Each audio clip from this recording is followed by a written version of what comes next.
Hi everyone, over the past month I've posted 20+1 videos about the LEGO Dreamzzz Z-Blob Adventures set, and now I'm going to do the same with its sister set, Bunchu's Creative Animal Adventures, which conveniently features Mateo's sister, Izzie. And I'll point out right off the bat that here we got more pieces, but is it better value? Let's find out.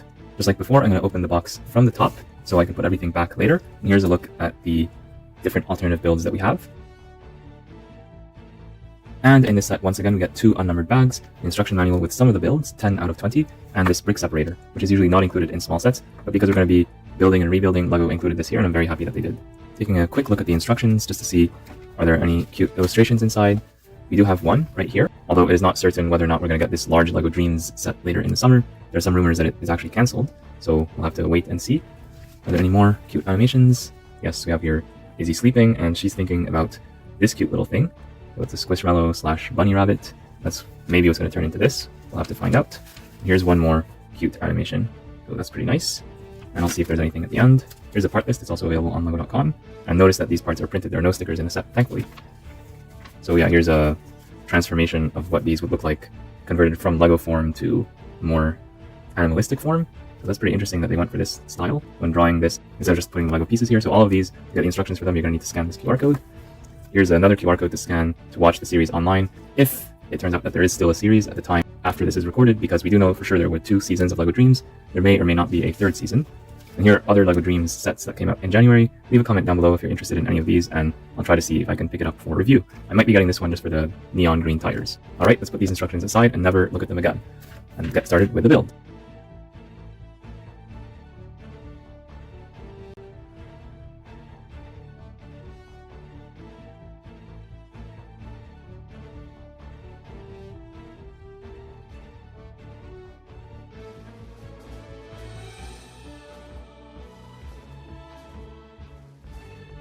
Now while I have this piece in my hand, I'll point out the difference between dark azure, which is this piece, regular blue, versus regular or light azure. So these are 3 different colors. They're relatively similar to each other, but still pretty different. And it's important not to get them confused.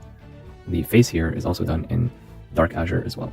I think the print is a little bit offset, and that's probably not intentional.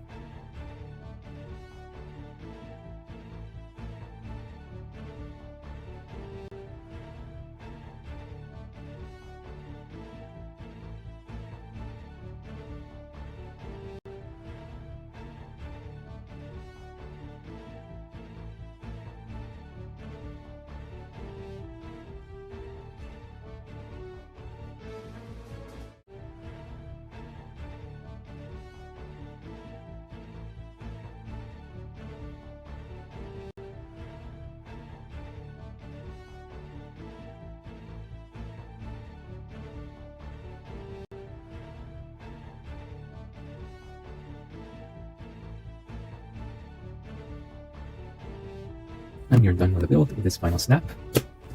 Yeah, there is Bunchu the bunny, or whatever parts of him that I was able to find out from the box. Here are the pieces I ended up not using, and here are the regular extra pieces that are included in every LEGO set. So every single LEGO set is going to have 1 extra of these 1x1 pieces. These are never considered in any build.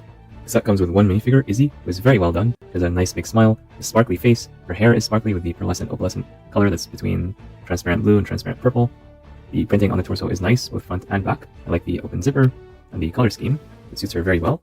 We see here the back printing of that same torso. And yeah, this bag is very cute. This is her sleeping expression for when she is dreaming about very nice things, like perhaps this plushie right here. So this is the 3rd time that this plushie has appeared in this channel, this time in the medium purple or lavender color. So it's nice to see this plushie once again. As a reminder, here's what the other 2 look like, and these came in a collectible minifigure, who also has a sleeping expression. So actually I'm starting to think that maybe this figure is a secret representation of LEGO Dreamzzz. So yeah, they just look very well together. Too bad this one does not have any side printing, but it more than makes up for it with the amazing hairpiece. So yeah, lots of cute plushies.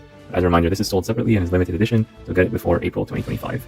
This is Gigi or Gigi from LEGO Friends, and she has a very similar hairpiece with slightly different colorings. So here's what they look like together. I do prefer the one on Gigi just because it has a lot more colors and vibrancy to it, although this one, when it was marketed, it was very oversaturated in the promotional materials, so I thought it would be even more colorful than it is, but looking at it in context, it looks pretty nice. And here's what these 2 characters look like with their hairs swapped. I might like this even better because the yellow here goes with the cool yellow of the torso. Yeah, I think both options are pretty good. And finally, here's a comparison with her brother Mateo. So Izzie and Mateo, 2 siblings. They don't really look like siblings, but they are siblings, and here they are next to each other. Looking at Mateo, he has a classic space reference, and I wish they gave Izzie some kind of secret reference on the back of her torso as well. Either classic space or maybe castle or something. But I guess we can't ask for too many things to be done all in one figure. Here's one final look at the plushie. I like the eyes and how they're printed. Moving on to the main build, I do have to say I'm pretty confident about the front and the legs of this build. I'm not so confident about all the stuff that is on the underside because I have to basically guess this and use whatever pieces were in the pile to figure this out. So perhaps the actual rabbit is a bit different, but I do think that this is the overall shape of it. So this is Bunchu, a bunny that apparently has the magical ability to turn into different animals, but here is its main form. This is the first build that you're recommended to build. And even with this build, you're not going to use all the pieces. I'm pretty confident about that. The ears can be adjusted, so that's very nice. I like to see articulation on these things, although they are easy to remove as well, so just be careful when adjusting them. The face is on a ball joint, although again, be careful when rotating this thing. Probably going to want to pinch it like this. Yeah, and it can go in all sorts of different directions. That's pretty cool. The face is flat. I mean, it's literally just one round tile, and I think this is a compromise that LEGO needed to do to hit the $10 price point. So I'm not going to be too harsh on that, but I will point out that this printing is offset. It should have been completely centered, but here, for whatever reason, it's offset to the side, and that's not what is shown on the box. I don't know of any reason in the show why the face would need to be not centered. There's these things here, which I guess are wings, although they're rather small. There's these other things here that hinge. I'm not quite sure if they're meant to hinge or if it's just a consequence of the design. This is probably meant to stay fixed in place, and these are probably the wings.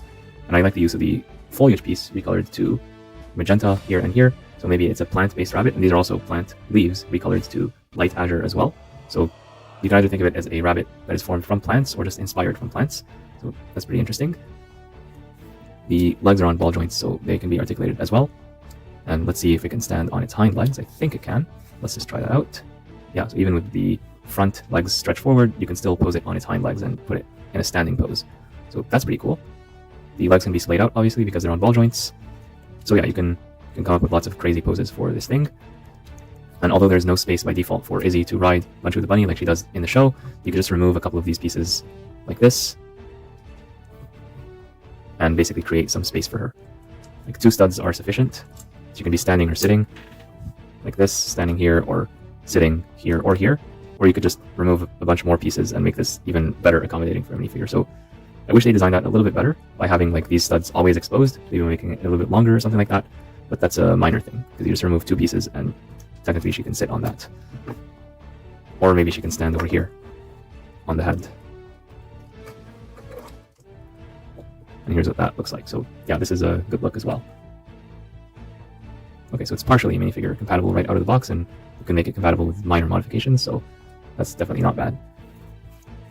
The tail has these decorations on 3 sides, and here there's basically nothing unless you use some of the parts that I did not use to cover this up, but this is fine. And yeah, overall, what you see is what you get here, and there's a bit of color mismatch where we go from yellowish orange to blue back to yellowish orange just because these are the only parts that were available.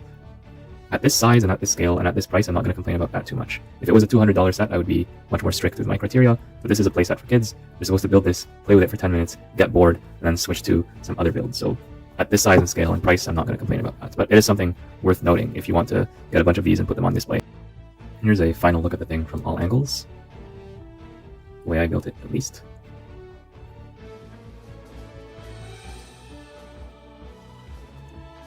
Just for the sake of completeness. So yeah, I think this is a successful set from what I've seen so far. I only did the main build. I will point out that just from this angle, there's a lot here that's pretty difficult to figure out without the instructions. I used only the box for this. I did not look at the 3D view. I could have, but I chose not to. I wanted to give myself a challenge. And yeah, just from the box, it's a little bit challenging to figure out every single thing that goes on over here. But I'm pretty satisfied with what I came up with, and I think this is pretty close to the solution, if not the actual solution. Also, one thing I forgot to point out earlier, the hind legs are larger than the front legs, and this is actually accurate to real-life rabbits. So I'm happy that they did that, and this is educational for kids as well.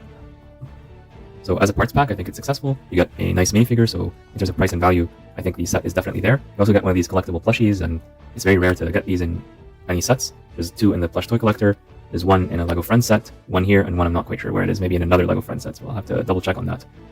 But basically, you get this plush thing, you get a minifigure that's very nice with this very, very nice hairpiece, and you get a bunch of parts that you could use to create 20 different builds. I wish that more LEGO sets would be 20-in-1 sets and not just LEGO Dreamzzz. And all this for $10 US, $13 Canadian. That's definitely a good deal, especially compared to some of the other larger, more expensive sets that LEGO is putting out these days. But what do you think? Let me know in the comments down below. And be sure to like and subscribe for the remaining builds that I'll be building 1 per day. Thank you so much for tuning in, and I'll see you in the next one.